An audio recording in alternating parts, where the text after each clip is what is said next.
விசேஷ வழக்கத்தை கனவேந்த சமைப்புக்கு நன்றி நன்றி வணக்கம் வணக்கம்.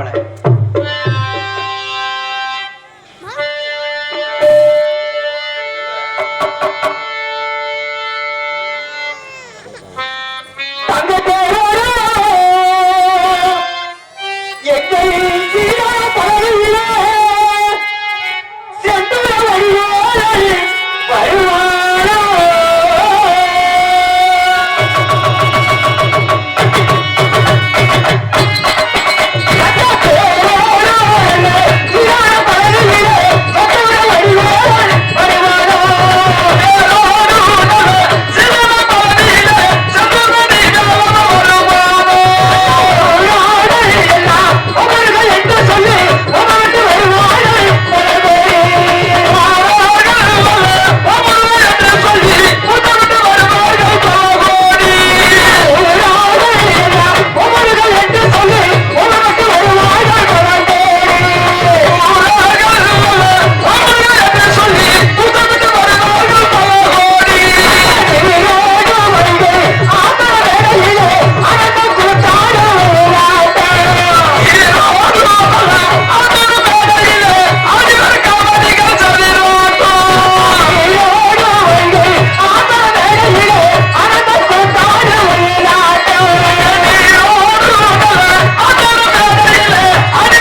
தேவி என தந்தை சிவபெருமானோ இந்த உலகத்துள்ள ஈரமு முதல் 84 லட்சம் ஜீவராசிகளுக்கு எனது தந்தை சிவபெருமான் படிவப்பது வழக்கமாகும். அப்படி ஒரு நாள் சமயத்தில் எனது தந்தை சிவபெருமானோ இந்த உலகத்தில் உள்ள அனைத்து ஜீவராசிகளுக்கும் வழிவிளக்க சென்று விட்டார். அப்பொழுது எனது தாய் காமாட்சியோ தன்னந்தனியாக அந்த கைலாயத்தில் அமர்ந்ததுதான். அப்பொழுது அங்கு ராத மாமூல் வந்து என் தாயிடத்தில் ஒரு களங்கத்தை ஏற்படுத்தினார்கள். எப்படி என்றால், தாயே, நீங்கள் மட்டும் தன்னந்தனியாக இருக்கிறீர்களே, எனது தந்தை சிவபெருமான் எங்கே என்று கேட்டார். அதற்கு என் தாய் காமாட்சி எடுத்துரைத்ததாம். எப்படி என்றால், அண்ணா, உனது தந்தை சிவபெருமானோ இந்த உலகத்தில் உள்ள ஈரமு முதல் 84 லட்சம் ஜீவராசிகளுக்கு உனது தந்தை சிவபெருமானோ வழிவிளக்க சென்று விட்டார் அண்ணா என்று வைத்தார்கள். அப்பொழுது அந்த நாரத மாமனிதரோ, தாயே, அவர் உண்மையாகத்தான் பழியர்ந்து வருகிறாரா, இல்லை அனைத்து ஜீவராசிகளுக்கும் பட்டினி போட்டு வருகிறாரா, அவரை சோதித்து பார்க்க வேண்டும் என்று தெரிவித்தார்கள். அப்பொழுது என் தாய் காமாட்சியோ, அண்ணா, அவரை சோதிப்பதென்றால் எவ்வாறு சோதிப்பது என்று தெரிவித்தார்கள். அப்பொழுது எனது அந்த நாரத மாமனிதரோ, தாயே, நீங்களும் ஒரு செற்றமை பிடித்து தங்க சிமை போட்டு அடித்து தங்களுடைய முந்தாங்க சிலை படுத்து வையுங்கள் தெரிந்து கொள்ளலாம் என்று சொல்லிவிட்டு அந்த நாரத மாமனிதர் சென்று விட்டார்கள். நாரதர் சொன்ன பிரகாரம் என தாய் காமாட்சி ஒரு சிற்றமை பிடித்து தங்க சிமை போட்டு அடித்து தங்களுடைய முந்தாங்கி சிலை படுத்து வைத்திருந்தார். அப்பொழுது என தந்தை சிவபெருமானும் இந்த உலகத்துள்ள அனைத்து ஜீவராசிகளுக்கும் வழியறிந்து விட்டு மீண்டும் கைலாயமதி சேர்ந்தாராம். அப்பொழுது தாய் காமாட்சி, சுவாமி வாருங்கள் அமருங்கள் அறிவித்தார்களாம். அப்பொழுது தாய் காமாட்சி, சுவாமி, இந்த உலகத்துள்ள அனைத்து ஜீவராசிகளுக்கும் நீங்கள் ஒட்டு விடாமல் பட்டினி இல்லாமல் வழியில் விட்டு வந்தீர்களா இல்லை என்று கேட்டதாம். தேவி, இதில் என்ன சந்தேகம், நான் இந்த உலகத்துள்ள பரப்பன நடப்பன நீங்குவன நிகழ்வன என்று சொல்லக்கூடிய 84 லட்சம் ஜீவராசிகளுக்கு நானோ பட்டினி இல்லாமல் வழியிலிருந்து விட்டு வந்தேன் தேவி நிர்மித்தார்கள். அப்பொழுது என் தாய் காமாட்சியோ அந்த கையாளத்தில் சற்று ஓரமாக சென்று அடைத்து வைத்திருந்த சிற்றமை பிடித்து வெளியே விட்டுதாம். அந்த சிற்றமாகப்பட்டது ஒரு அரிசி குறையை கற்றுக் கொண்டு வந்ததாம். அப்பொழுது என் தாய் காமாட்சியோ என் தந்தை இடத்தில், சாமி, என்னை மன்னித்துடுங்கள், ஒரு கணவன் என்று பாராமல் நான் உங்களை சோதித்து விட்டேன், என்னை மன்னித்துடுங்கள் சாமி என்று அழுது புலம்பிக் கொண்டிருந்ததாம். அப்பொழுது என் தந்தை சிவபெருமானுக்கோ கோபம் அதிகமாகி, தேவி, உன்னை மன்னிப்பதாகவில்லை, அப்படி உன்னை மன்னிப்பதென்றால் நீ இல்லறம் வாழ்ந்து துருவர போன்று 12 வருடமாக பாரா தவம் செய்து வர வேண்டும் தேவி எழுதி வைத்தார்கள். அப்பொழுது என் தாய் காமாட்சி, சுவாமி, அப்படி நான் 12 வருடமாக தவத்துக்கு செல்வதாக இருந்தால் எனக்கு யார் யாரு துணைக்கு அனுப்புங்கள் சாமி எழுதி வைத்தார்கள். அப்பொழுது என் தந்தை சிவபெருமானும், அப்படி என்றால் நமது மூத்த மகன் கணபதி இருக்கின்றான், அண்ணன் அழைத்து சென்று நீ 12 வருடமாக காவலாக வைத்து தவம் பெற்று வருவாய் தேவி எழுதி வைத்தார்கள். அப்பொழுது என் தாய் காமாட்சி, சாமி, அவனுக்கு சித்தி புத்தி என்று 2 மனைவிமார்கள் உண்டு, அது மட்டுமல்லாமல் தாயை போல் தார வேண்டும் என்று சொல்லி ஆற்றக்கரையிலோ குளத்துக்கரையில் அமர்ந்து கொண்டிருக்கின்றான். அண்ணன் உணர்ந்து எனக்கு எப்படி சாமி 12 வருடமாக காவலாக இருக்கும்படி தெரிவித்தார்கள். அப்பொழுது என் தந்தை சிவபெருமானும், அப்படி என்றால் நமது இளைய மகன் வடிவேல் இருக்கின்றான், அண்ணன் அழைத்து சென்று நீ 12 வருடமாக காவலாக வைத்து தவம் பெற்று வருவாய் தேவி தெரிவித்தார்கள். அதற்கு அவன் தாய் காமாட்சி, சாமி, அவனுக்கு பள்ளி தேவன் என்று 2 மனைவிமார்கள் உண்டு, அது மட்டுமல்லாமல் ஒரு படத்துக்காக நம்மிடமே கோபித்துக் கொண்டு குன்றிருக்கும் இடத்துல குமரனாக அமர்ந்திருக்கின்றான். அண்ணன் உணர்ந்து எனக்கு எப்படி சாமி 12 வருடமாக காவலாக இருக்கும்படி தெரிவித்தார்களாம். அதன் பிறகு என் தந்தை சிவபெருமானும் என்ன செய்வது தெரியாமல் சிறிது நேரம் சிந்தித்துக் கொண்டிருக்கும் தருவாயிலே நெட்டி வேறப்பட்டது கொட்ட துருங்கிதான். அந்த நெட்டி வேறப்பட்டதை வலித்து விசிறமான தந்தை கானகத்திலும் வனத்திலும் வளர்ந்ததாம். வனத்தில் அபகரித்த காரணத்தினால் எனக்கு வணங்காத்தான் என்றும், கானகத்தில் அபகரித்த காரணத்தினால் எனக்கு காத்தவரா என்றும் பேர் நாம சூட்டினார்கள்.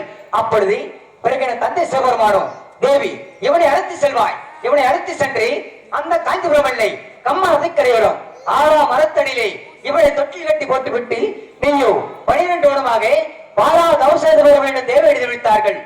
அப்பொழுது தாய் காமாட்சி என்னை மார் மீது தோல் மீது தூக்கி சென்று அந்த காஞ்சிபுரம் எல்லை கம்மன் நதிக்கரையோரம் 6ஆம் மரத்தடியிலே என்னை தொட்டில் கட்டி போட்டுவிட்டு என் தாய் காமாட்சியோ தவம் போய் ஈடுபட்டார்கள். அப்பொழுது அந்த கொல்லிமலை கண்ணிகள் 7 பேரும் வந்து என் தாயிடத்தில் குழந்தைகளை கட்டு வரும் பொழுது, தாயே, நானும் தொட்டியை அழுது புலம்பிக் கொண்டிருப்பதை பார்த்து, தாயே, நீங்கள் தவமத்தி கொண்டிருக்கிறீர்கள், இவரை எப்படி நீங்கள் நன்றாக வளர்க்க முடியும், எங்களை கொடுத்தால் நாங்கள் நன்றாக வளர்த்தோர் தாயை வைத்தார்கள்.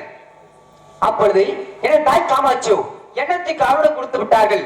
அவர்களோ உருண்டைச்சோர் திரண்டைச்சோர் பால் பழம் என்று ஊத்தி நன்றாகவே வளர்த்து வந்தார்கள். அது மட்டுமல்லாமல் எனக்கு சொல்யுத்தம் பொய்யுத்தம் கோடுபட்டு கோடுவார்கள் ஓடி வைப்பது ஓடி எடுப்பது என்று பல வகையான மந்திரங்கள் கட்டு கொடுத்தார்கள். அப்பொழுது ஒரு நாள் சமயத்தில் அந்த 7 பேர்களும் என்னை மகனே பஞ்சவனம் அழைத்தார்கள். தாயே, நீங்கள் 7 பேர்களும் என்னை மகனே என்று அழைக்கிறீர்களே, நான் யாருக்கு மகன் என்று கேட்டேன். அப்போது அந்த 7 பேர்களை தெரிவித்தார்கள். மகனே காத்தவராயா, நாங்கள் உனக்கு வளர்ப்பு தாய்தான். அப்படி உன்னை பெற்றெடுத்த தாயாரை வாக்க வேண்டால் அந்த காஞ்சிபுரம் எல்லை கம்மன் அதுக்கரையோரம் 6ஆம் மரத்தடியிலே 12 வருடமாக காமாட்சியாக அமர்ந்திருக்கின்றாள். அங்குதான் உன்னை பெற்றெடுத்த தாயாரை தெரிவித்தார்கள். அப்படி என்றால் என்னை பெற்றெடுத்த தாயாரை நான் இப்பொழுதே பார்க்க வேண்டும் என்று சொல்லி அவரிடம் வெளிப்பற்றி, அது மட்டுமல்லாமல் தாயே, நான் இங்கிருந்து செல்லும் வழியிலே எனக்கு ஆபத்துகள் இழந்து விட்டால் என்னை வந்து காப்பாற்ற வேண்டும் என்று சொல்லி அவருடன் சத்தியம் வாங்கிக் கொண்டு அங்கிருந்து ஓடிய தாயாருக்கு வாயத்துக்கு அங்கு சென்று வாக்கப்படுது. எனது தாயாரை தலை முதல் பாதம் வரை காக்கை குருவியை எச்சரித்துக் கொண்டிருந்தது. நானும் கங்கை யமுனை காவேரி தொங்கமத்தோடு சொல்லக்கூடிய பல வகை ஆறுகள் சென்று ஜலம் எடுத்து வந்து எனது தாயாரை தலை முதல் பாதம் வரை விட்டு சுத்தம் செய்து சந்தன குங்குமம் விட்டு, அம்மா தாயை காமாட்சி எழுப்பினேன். தாய் காமாட்சி, எனது தாய் காமாட்சியோ கண்மணித்து பார்க்கவில்லை. ஏது காரணம் என்று தெரியாமல் நானோ என் நிலவருக்கு வந்ததெல்லாம் பயன்படுத்தி என் தாயாருக்கு நெட்டி கண்ணுக்கு நேராக செங்கீர தந்தாம் எடுத்துட்டேன். அப்பொழுது அந்த நிலைப்பட்டதுமே என் தாயாரின் 12 வாரமே குறைந்து வந்ததா. ஆகா, 12 வாரமே குறைந்து வருகின்றது. இவன் யாராக இருக்கும் என்று சொல்லி என்னை மீண்டும் உயிரிழப்பி, அடே பாலகா, யாரென்று கேட்டார்கள். தாய் காமாட்சியோ, தாயே, நான் தான் உனது மகன் காத்தவராயன் வந்து கேள்வித்தேன். மகனே காத்தவராயா, வந்து விட்டாயா மகனே? இனி நீ எங்கு செல்ல வேண்ட மகனே? என்னுடைய இருந்து எனக்கு காலை மாலை உச்சி என்று சொல்லக்கூடிய 3 முப்பசிகளும் செய்து வர வேண்டும் மகனே என்று தெரிவித்தார்கள். சரி என்று ஒப்புக்கொண்டேன். ஒரு நாள் சமயத்தில் என் தாயாருக்கு பாதபூஜை செய்ய நான் மலர்பைக்கு தோட்ட சென்றிருந்தேன். அங்கு சென்று பார்க்கும் பொழுது காலையில் மூத்தவர்கள் மாலையில் இருப்பதில்லை, மாலையில் மூத்தவர்கள் காலையில் இருப்பதில்லை. ஏது காரணம் என்று தெரியாமல் ஒரு மரத்தில் மீறி ஏறி பார்த்துக் கொண்டிருந்தேன். அப்பொழுது அந்த தேவலோக கன்னிகள் 7 பேரும் வந்து என்னுடைய மரங்கள் எல்லாம் வரித்து விட்டு அந்த கங்கை மேட்டில் வைத்துக் கொண்டு அவரவர் கீழே வைத்து அந்த கங்கை மேட்டில் வைத்துக் கொண்டு நீராடி கொண்டிருந்தார்கள். 7வது இளைகண்ணி கீழடை மட்டும் எடுத்து ஒளிய வச்சு விட்டேன். அந்த 6 கண்ணிகளும் அவரவர் கீழடை முடித்து விட்டார்கள். 7வது இளைகண்ணி கீழடை இல்லை என்று மீண்டும் அந்த கங்கையை ஆண்டு கொண்டாள். அப்பொழுது அந்த 6 கண்ணிகளும் என் தந்தை சிவபெருமானத்தை போய் முறையிட்டார்கள். என் தந்தை கோபம் அதிகமாகி நான் மலர்வைக்கு தோட்டமது சென்றார். அடே யாரா, யாரை என் படிப்பை செய்ய திடீர் என்று கேட்டார். நான் தான் தெரிவித்தேன். எப்படி என் படிப்பை செய்ய திடலாம் என்று கேட்டார். எப்படி என் அனுமதி இல்லாமல் என் தோட்டத்தில் நுழைந்து மலர்களை பறிக்கலாம் என்று நான் கேட்டேன். அதற்கு என் தந்தைக்கு கோபம் அதிகமாகி என்னை நெற்றிக்கண்ணால் சுற்றறிக்கப்பட்டார். அப்பொழுது என் தாய் காமாட்சி எழுப்பினி, என் தாய் காமாட்சியோ எனக்கு அணையாத நெருப்பினை சாகா வரப்பட்டு தந்தார்கள். அப்பொழுது என் தந்தை சிவபெருமானோ, தேவி, இப்பொழுது என்னை காப்பாற்றி விட்டாய். ஒரு நாள் இவரை கழுகு மரத்தில் ஏற்றி நச்சு முன்னாலை குத்தி காய்ந்து உணர்ந்து சாவான் என்று சொல்லிவிட்டு என தந்தை சிவபெருமானம் சென்று விட்டார்கள். அதற்கு பிறகு என் தாயாருக்கு பாதபூஜை செய்து வந்தேன். ஒரு நாள் சமயத்தில், தாயே, நான் இன்று வேட்டைக்கு செல்ல வேண்டும், எனக்கு விடை உங்கள் தாய் எடுகட்டேன். அதற்கு என் தாய் காமாட்சி, மகனை காத்தவராயா, நீ இன்று வேட்டைக்கு செல்வதாக இருந்தால் நீ 3 திசை மார்க்கமாக போய் வா, ஆனால் தெற்கு திசாக மட்டும் வேண்டாம் மகனை எடுத்து வைத்தார்கள். சரி என்று ஒப்புக்கொண்டேன். ஆகா, தெற்கு திசாக சென்றால் என்ன நடக்கும் என்று சொல்லி நானும் தெற்கு திசாக சென்றேன். அங்கு சென்று வாக்குப்பது காரான அம்மை அப்ப உறவனை கண்டேன். அவ்வூரை சேர்ந்த மாடுவைக்கு சிறுவர்கள் 7 பேரும் அவனை பிள்ளையாராக வைத்து பன்னார் அடித்துக் கொண்டிருந்தார்கள். அவனோ வழி தாங்க முடியாமல் அலறிக் கொண்டிருந்தான். எனக்கோ மனம் தாங்கவில்லை. என்ன செய்வது தெரியாமல் நானும் மாடுவைக்கு சின்ன சிறுவன் போல் ரூபக்கொண்டு அவரிடம் சென்று நானும் பந்து விளையாட வருகிறேன் என்று கேட்டேன். அதற்கு அந்த 7 பேர்களை என்ன தெரிவித்தார்கள் என்றால், நீயும் வருவதாக இருந்தால் நீ ஒருவன் மட்டும் ஒரு பக்கம், நாங்கள் 7 பேர் மட்டும் ஒரு பக்கம் என்று தெரிவித்தார்கள். சரி என்று ஒப்புக்கொண்டேன். பந்தை என் கையில் கொடுத்தார்கள். ஒரு கையால் பிடித்து காலால் எட்டு அந்த பந்தை கண்ணுக்கிட்ட அவர் சென்று விட்டது. பந்தை எடுக்க அனைத்து சிறுவர்கள் ஓடிவிட்டார்கள். நானும் காலால் அம்மையப்பட்ட உணவனை அங்கிருக்க செடிகொழிகள் பிடுங்கி ஒரு கூடை செய்து என் தலை மீது தூக்கி சென்றேன். எங்கு? என் தாயாருக்கு மாநிலத்துக்கு. அங்கு சென்றவுடனே, மகனே காத்தவராயா, இவன் யாரா என்று கேட்டார்கள் என் தாய் காமாட்சியோ. அப்பொழுது அங்கு நடந்த விவரத்தை என் தாயிடத்தில் ஒன்றுடாமல் எடுத்துச் சொன்னேன். மகனை கத்தவராயா, அப்படி என்றால் இவன் வேறொருடம் அல்ல, உன் மூர்த்திகளுக்கு பிறந்த முதல் மகன் தான். இன்று முதல் உனக்கு அண்ணனாகும், எனக்கு மகனாகும். நீங்கள் இருவரும் ஒன்று விட்டு ஒன்று புரியாமல் இருக்க வேண்டும் மகனை எடுத்து வைத்தார்கள். சரி என்று ஒப்புக்கொண்டேன். மறுநாள் வெள்ளிக்கிழமை சமயத்தில் தாயே, இன்று வேட்டைக்கு செல்ல வேண்டும், எனக்கு விடுவோங்கள் தாய் எடுக்கட்டு. அதற்கென தாய் காமாச்சு, மகனை காத்தவராயா, நீ இன்று வேட்டைக்கு செல்வதாக இருந்தால் நீ 3 திசை மார்க்கமாக போய்வா, ஆனால் மேற்கு திசையாக மட்டும் வேண்டாம் மகனை எடுத்து வைத்தார்கள். சரி என்று ஒப்புக்கொண்டேன். ஆகா, மேற்கு திசையாக சென்றால் என்ன நடக்கும் என்று சொல்லி நானும் மேற்கு மலையாள தேசம் வங்கணத்து எல்லை தொட்டியத்து கிராமத்துக்கு பாம்பாட்டு சித்தன் போல் சென்றிருந்தேன். அங்கு சென்று என்னுடைய பாம்புகளை வைத்து நான் விளையாடி கொண்டிருந்தேன். அந்த நாட்டு மக்கள் எல்லாம் என்னை பார்த்தார்கள், ரசித்தார்கள், சிரித்தார்கள். ஒரு பிச்சை காசு கூட போடவில்லை. ஏன் என்று கேட்டேன். எங்களை எஜமான் தொட்டியத்தை சொன்னால் உத்தரவு இல்லாமல் உங்களுக்கு பிச்சை காசு கூட போட மாட்டோம் என்று தெரிவித்தார்கள். எனக்கோ கோபம் அதிகமாகி கடைக்கு ஒரு பாம்பு, வீதிக்கு ஒரு பாம்பு, வீட்டுக்கு ஒரு பாம்பாக ஏறிவிட்டேன். அந்த நாட்டு மக்கள் எல்லாம் அலறிக்கொண்டு அந்த தொட்டியத்தை சின்னாக போய் முறையிட்டார்கள். தொட்டியத்தை சின்னானோ அங்க குலுங்கி ஆங்கார வங்கி பல்கடித்து பேசி முறுக்கி ஓஹோ என்று ஓடி வந்தான். நானும் ரெண்டு ஓடிட்டேன். அண்ணன் வந்த உடனே, அடே யாரா நீ? என்னை விட பெரிய மந்திரத்தை வல்லவனா இல்லை தந்திரத்தை வல்லவனா? என்னை விட பெரிய மந்திரக்காரனாக இருந்தால் நான் வைக்க மொழி எடுத்து விட்டால் இன்றிருந்து நான் உனக்கு அடிமை, இல்லை என்றால் நீ எனக்கு அடிமை தெரிவித்தான். சரி என்று ஒப்புக்கொண்டேன். என்னென்ன மொழிகள் வைத்தான் என்றால் 7 எலுமிச்சங்கனி, 7 கோழித்தலை, 7 ஆட்டுத்தலை, 7 பட்டித்தலை மொழிகளை வைத்தான். சில மொழிகள் எடுத்து விட்டேன், சில மொழிகள் எடுக்க முடியவில்லை. நானும் மயங்கி கீழே சாய்ந்து விட்டேன். அப்பொழுது எனது மாமா மகள் சிகப்பனை கருப்பனை என்று சொல்லக்கூடிய 2 பேரும் அவ்வழியாக பால் மோர் வித்து வரும்பொழுது, ஆகா அவன் அத்தவன் இப்படி சார்ந்து கிடக்கிறான் என்று சொல்லி எனக்கு திருத்தம் தெளித்து என்னை மீண்டும் உயிரிழப்பினார்கள். அண்ணன் கண்ணுமிக்க நேரத்தில் அண்ணனை தடுத்து மொழிகள் எடுத்து விட்டேன். நானும் விட்டு விட்டேன். அண்ணன் அழைத்து சென்றேன். எங்கு? என் தாயார் இருக்கும் ஆலயத்துக்கு. அங்கு சென்றவுடனே மகனை காத்தவாயா, உன் யாராவது என்று கேட்டார்கள் தாய் காமாட்சி. அப்பொழுது அங்கு நடந்த விவரத்தை என் தாயகத்தில் ஒன்றாக எடுத்துச் சொன்னேன். மகனை காத்தவாயா, அப்படி என்றால் இவன் வேறொருடம் அல்ல, என்னுடைய தங்கையின் திருமுனை கண்ணி மகன்தான். இன்று முதல் உனக்கு தம்பியாகும், எனக்கு மகனாகும். நீங்கள் மூவரும் எனக்கு காலை மாலை உச்சி என்று சொல்லக்கூடிய 3 முப்புசியம் செய்து வர வேண்டும் மகனை என்று தெரிவித்தார்கள். சரி என்று ஒப்புக்கொண்டேன். என் தம்பி தொட்டியத்தை சொன்னானோ, அண்ணா எனக்கு 3ஆவது விடை விடுங்கள். நானும் எனது மேற்கு மலையாள தேசம் சென்று எனது ஊர் மக்கள் என்னுடைய மலையாள மக்களை எல்லாம் பார்த்துவிட்டு 3 தினத்துக்குள் வழியில் என்று சொல்லி சென்ற தம்பி 3 நாயகம் 4 நாயகம் விட்டது. தம்பி சின்னானை இன்னும் காணவில்லை. இதோ இன்று வெள்ளிக்கிழமை வேட்டைக்கு செல்லவிடும். அழைத்து வருகிற தம்பி சின்னானை பார்க்கலாமே.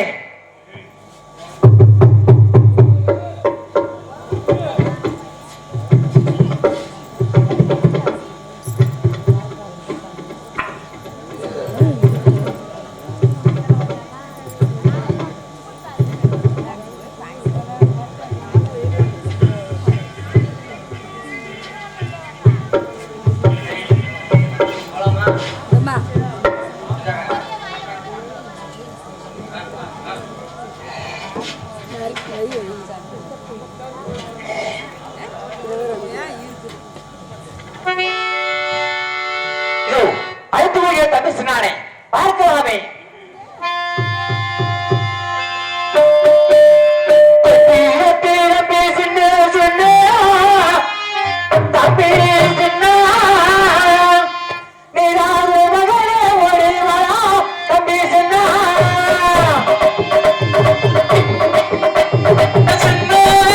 Happy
கருங்கல்பட்டியை சேர்ந்த பாண்டியன் அவர்கள் என் மீது அன்பு கொண்டு 25 ரூபாய் 50 பழத்திருந்தார். அவர் எந்த போனாலும் என் தாய் காமாட்சி மன்னர் பெற்று இந்த காத்தாராய் கழுகுமரம் எப்படி வளர்ந்ததோ அதுபோல அண்ணன் ரொம்ப வாழ வேண்டும் வளர வேண்டும் சொல்லி வாழ்த்து விடுகிறேன். நன்றி. நன்றி தொடரும்.